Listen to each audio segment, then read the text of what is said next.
how thick he is. I mean, even if anglers see these guys in the water, they know it's not a normal fish. It's not a bass, just the way it looks. And look at this. Amazing. Watch them go right down. This is the way they bury themselves in the weeds. James, that was awesome. Oh. You know, when you called me, that you said you were onto them, you didn't explain to me that they're really tough to catch. You know what? I never really focused on them, so I'd maybe catch the odd one, but now that I realize myself, it's a workout. I'm even sweating. Now, compared to bass, right? You do a lot of tournaments. Lots of I think you've won 1 or 2 this year already, right? Yes, I have. So you're smiling all the way to the bank with those big paychecks.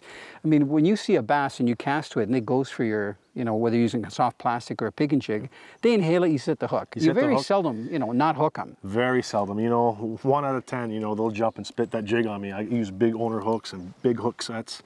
But why do you think these guys are so hard to hook? You know, this is the first time I really actually really handled one in a boat. And when you pick them up, you realize it's all bone and like hard super cartilage. That's amazing. You know, I think if you use normal monofilament line, your percentages would be 0, 0, 0, 0. So both James and I are using braids, and we've got a couple of them on, and some of them are colored, some are gray.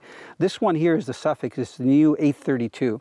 And I've been trying to promote this because it's really the most revolutionary line when it comes to braid. There are 8 strands and 32 wraps. So you see this picture in the back, and 1 wrap is Gore-Tex. That's what that white, just so you know.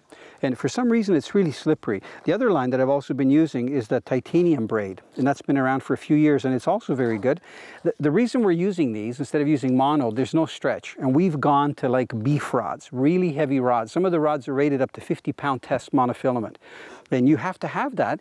So we haven't been fighting the fish very much because we're just trying to hook them and get them in the net. Because as soon as they start thrashing and rolling and going sideways, the hook comes out.